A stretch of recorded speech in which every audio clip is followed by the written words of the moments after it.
In my understanding, the cinematography is like the grammar of the film language, and there's no movies without images. And if it doesn't go through the lens, the movie does not exist.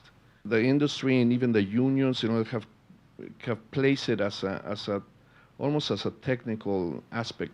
The cinematography is really the instrument that's going to tell the story. You're going to tell stories through images. And if that the rest of the production they have a misconception of that, and they think they're just an expensive plumber that put together the equipment and wrangle a crew, then obviously there's a permanent conflict with that. So you are part of the creative core of the process, and you have to not only defend that, make that statement from day one, and don't let anybody else think differently. It really depends if they're good filmmakers or they're not good filmmakers, and for us that makes the entire difference. It's not necessarily if they're nice guys or not so nice guys, but if they have a vision, if they have things to contribute or not. If there's more movies to be done and there's a relationship that is really a collaboration, things come out of that, then that's when the work can start to be good and grow out from there. I have a few directors that I enjoy working with them very, very much, and my best work is done in those circumstances. But sometimes the force that actually fights us is that director that is really not very knowledgeable and that is there really just wanting to please a studio and the production system, et cetera, et cetera. And so really I think that the relationships is defined by what's the stand that that director or that producer is taking with a movie or not. And then that's the kind of things that you have to smell in the interviews. And most likely I've made many mistakes in that sense. I picked movies that I should have never done. And but that's part of the experience. You learn in that process of building those relationships. I mean, Crone lives it in a different way because then he has to actually go ahead and and actually perform the shot, and then so he has my pressure on, and then et cetera, et cetera, and then our relationship has been a very good one. We have created a new verb in the filmmaking process, which is the Croning effect. And which is, I guess, instead of you get screwed, then you get croned, and then it's which is he's very good at that. So before here I am trying to put a shot together, he's selling a director, and maybe whoa, whoa, whoa, whoa, stop, stop. That is also part of a very important dynamic. No, it's really a process, and your relation with your crew is vital for that. It's really an army of professionals that really care for their jobs and their and to be really as good as they can be. And I have a crew that has been working for me many, many years. It's an interesting relationship. It's, as my family will attest, it's a love. It's not a job. The commitment, the hours, the social commitment is far greater than any other job that you'll ever go out. You give up basically all your family life. We've been on the road well, I've been on the road 8 months out of the past 12. It's a love of the job. And I don't know how else to describe that. Guillermo's relationship and my relationship will float depending on who the director is, and on other projects I've done will very much depend on who the DP is, who the director is, where, and how strong the relationship is between the director and the DP. There's some projects that I'm told, this is your shot, this is what you're going to do. Basically, I'm plugging an eyepiece on a camera. There's other projects where, I can use some of the Croning effect.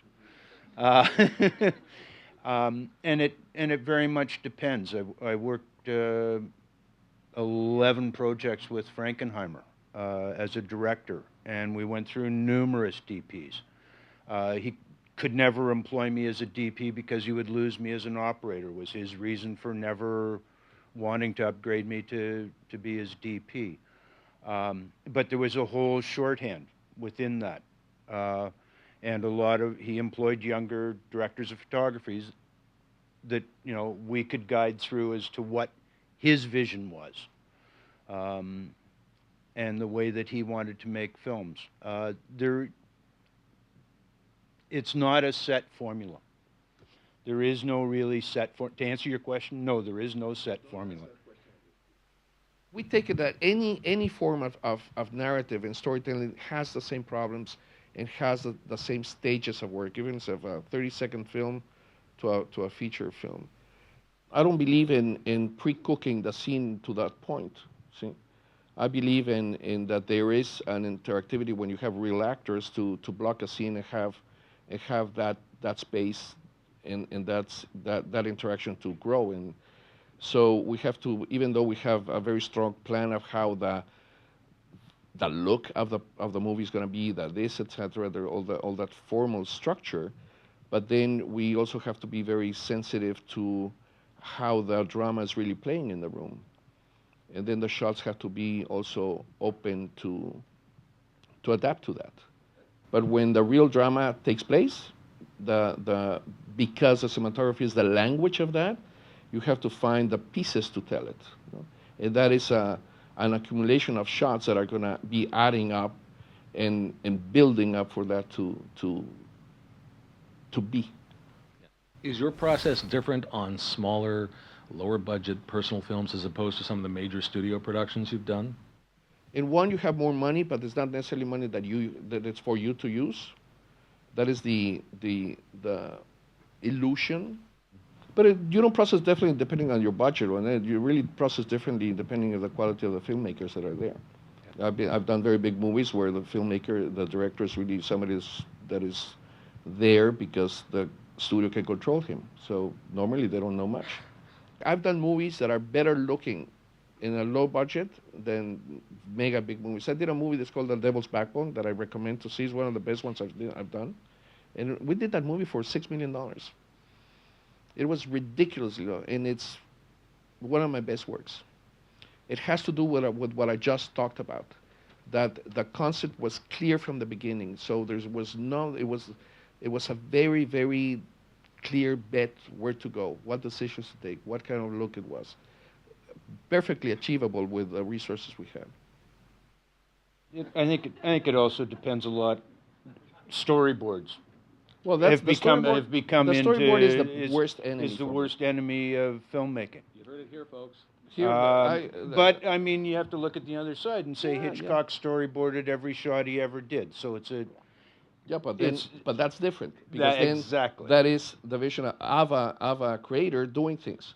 Yeah. The storyboard in the industry process is that they put 15 guys in a room, a few of them smoke dope all day long, and they come up with shots. Oh, this will be cool, and this will be cool, and then then by the time you show up there, because they hire them before you show up many times, you have a wall full of things that what the hell is this, no? Yeah. And then suddenly, whole departments are following the Bible of the storyboard, and by the time the storyboard comes to me, just throw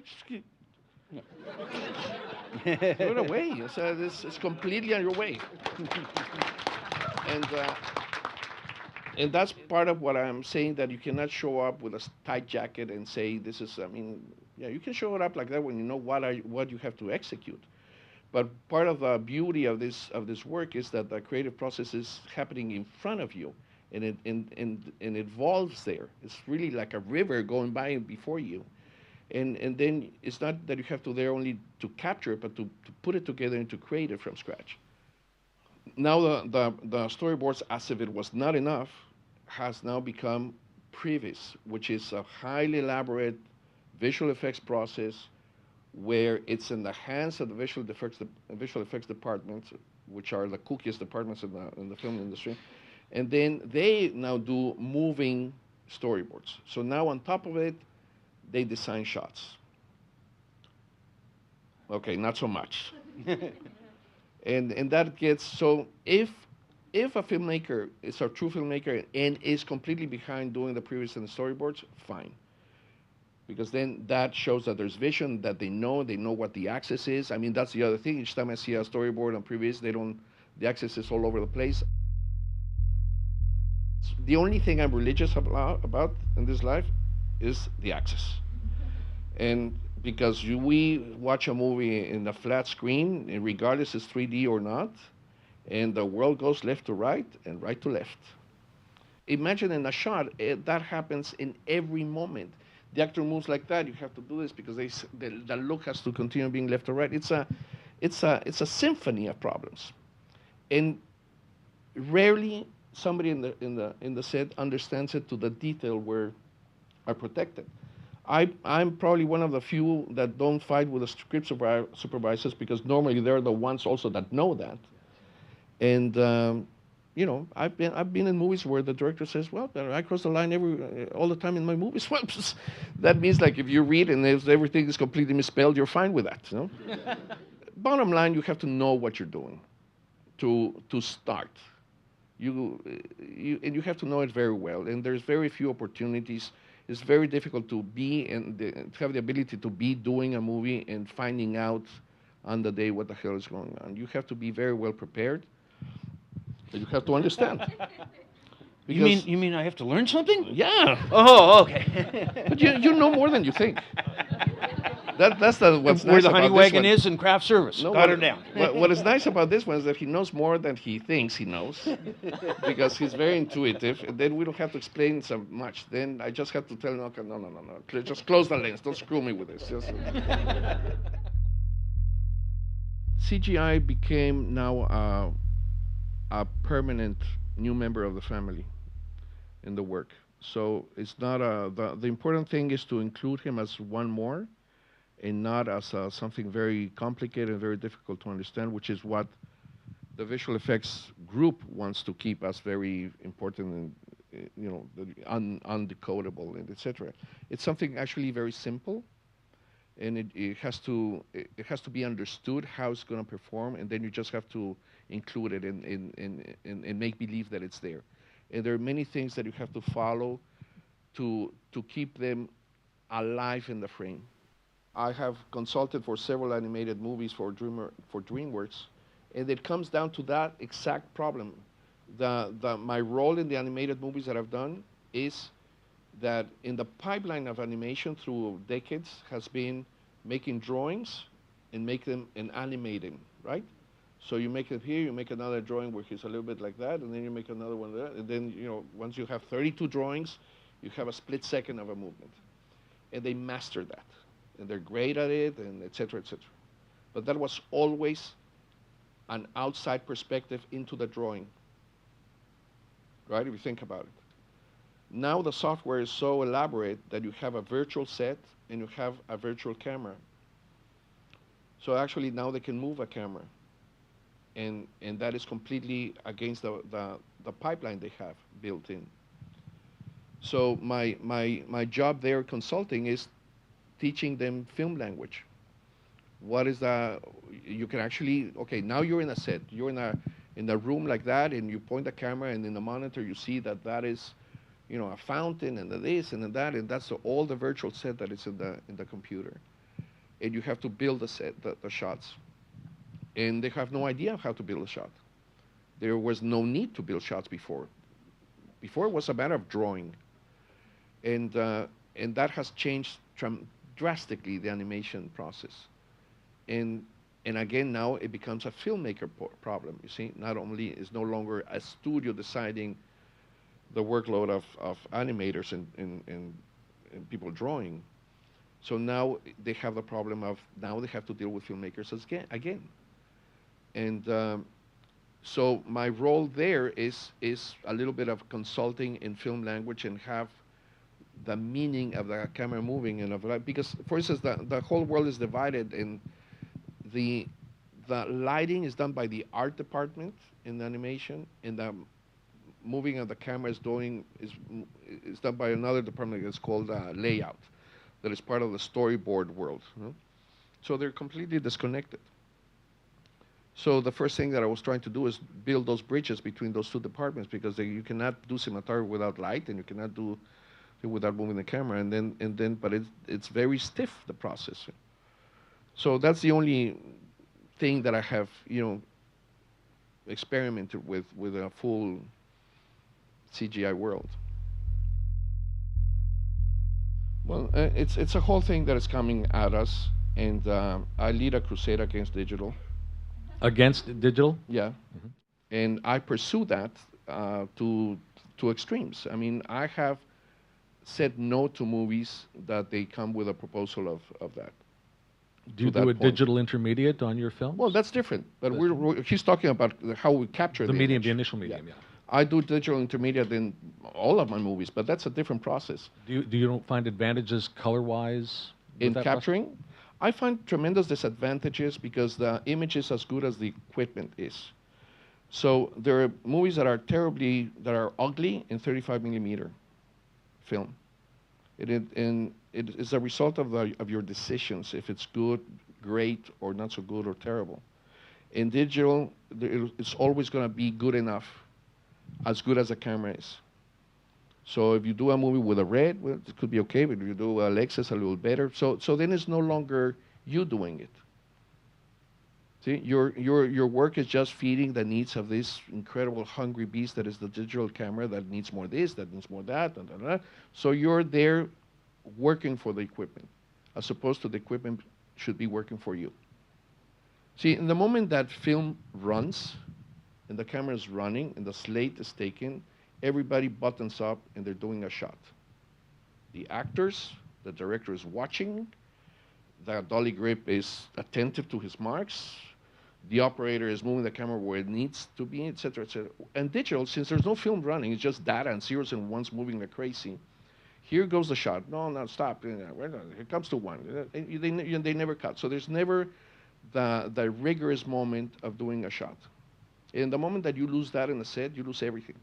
You lose everything. If the world doesn't stop and buttons up for the shot to really take place, you will never build a good scene with that.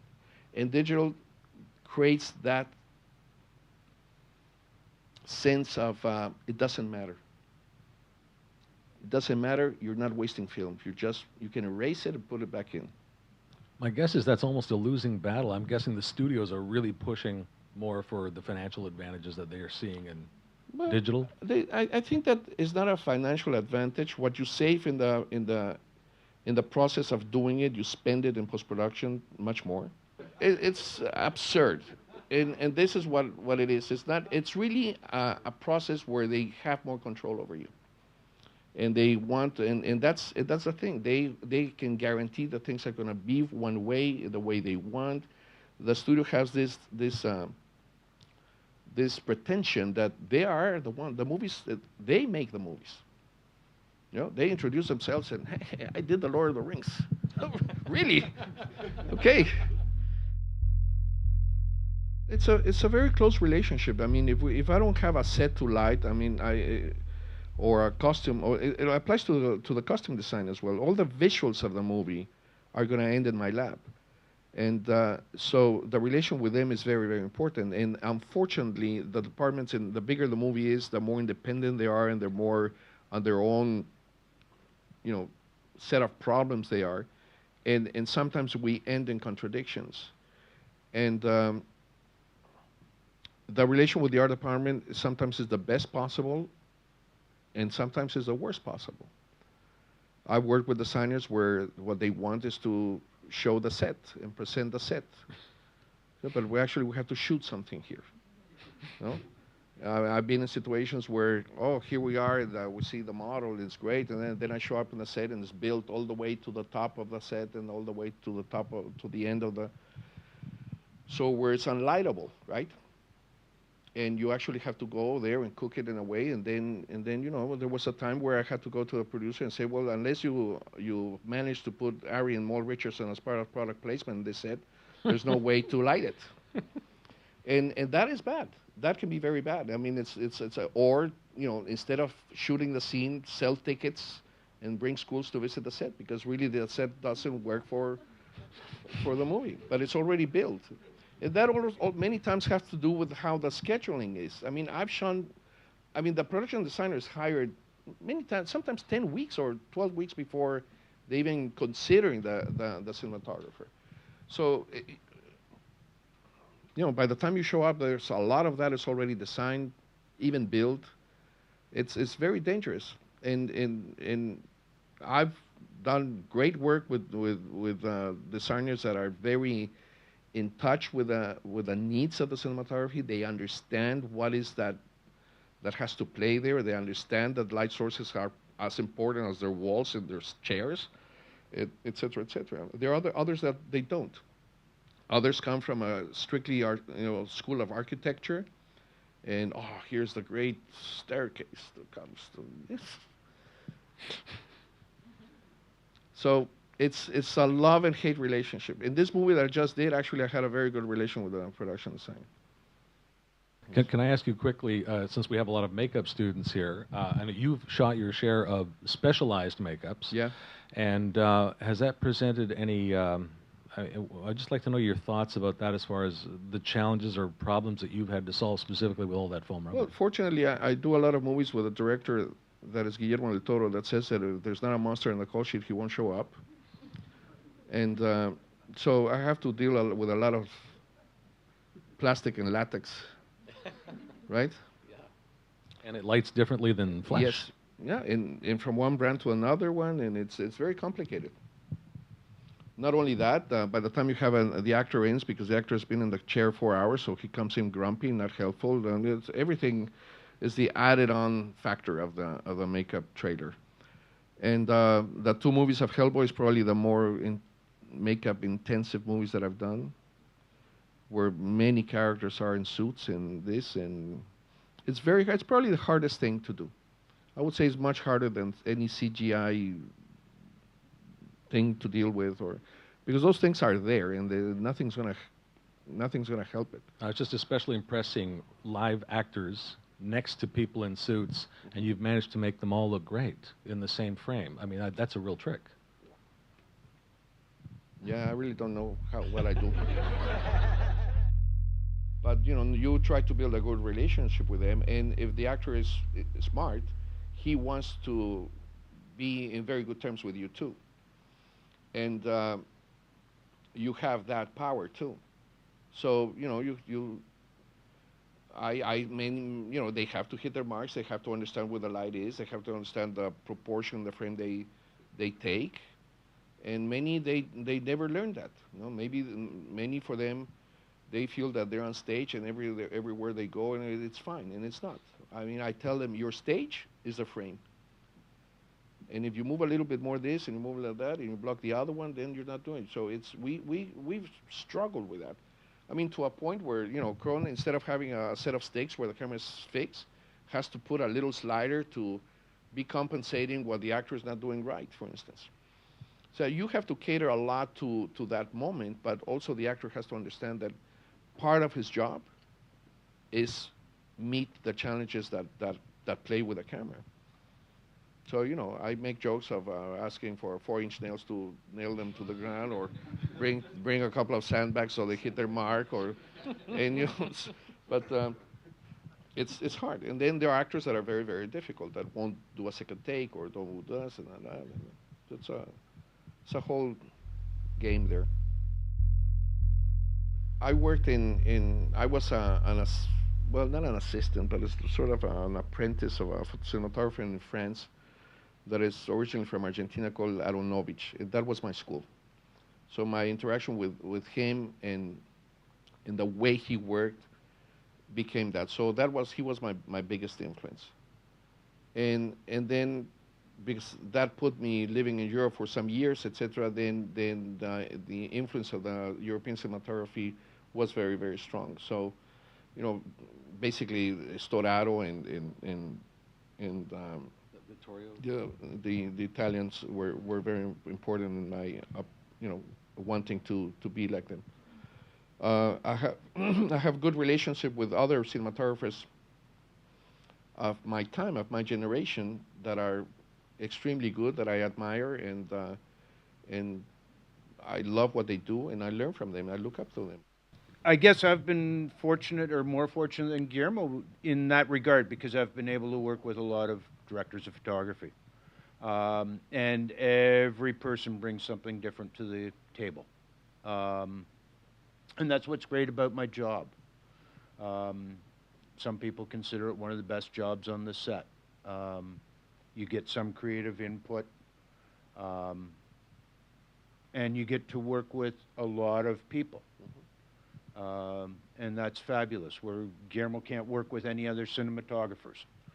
But I... Thank God, man. But I've worked with a lot of great people. Well, I take that back. I have to deal with second-unit cinematographers. That That's it's true. the very difficult That's thing true. to do. That's true. But, I mean, Guillermo, Conrad Hall, you know, you look at my resume and everybody, I've enjoyed everybody. The bad ones you forget about. Yes. That's the great thing about memory. It's like pain. You really remember the good ones. And everybody brings something different, and you learn something different from everybody you work with. Unfortunately, in the storytelling of with images, the technical stuff gets a lot in the way, and you have to anticipate that. I think the most important thing is to understand what is the most efficient order of the shots that you have to do. But for that, you have to know what are the shots that you have to do. You cannot just wing them. And so, because if you do a shot where you present the space, then everything else has to be coherent to that. It has to belong there. So if you don't start with that and you start with something else and you do a great close-up, yeah, but then that close-up cannot belong anywhere else. So that's where, in general, that also goes for the CGI work as well. There's not such thing as a recipe or as a rule to follow, but you have to understand what is the role of the space in what's going to happen among your characters. Vaguely try to start with a master, try to start with a rehearsal, figure out where all the players want to play. Where you get into real trouble is starting, as Guillermo was saying, starting on a close-up of somebody over in the corner that you may not ever see. So yes, there is a logical flow. Whether we follow it every day, no. And then you're hedging bets. The more you know, the more freedom you have, because then you can change ideas. You can come with propositions. You can find other solutions. The less you know, you have to pretty much do what you are told to. And that's why I think the most important thing is to be as prepared as you can be. And that only doesn't mean necessarily only technically, but in general, you have to know pretty much about everything. That's part of the incredible things of the film business, that entitles so many arts and so many disciplines and craft that even if you're in one discipline in particular, you should know everything about all you can about all the others. The more you know, the better you're off, absolutely.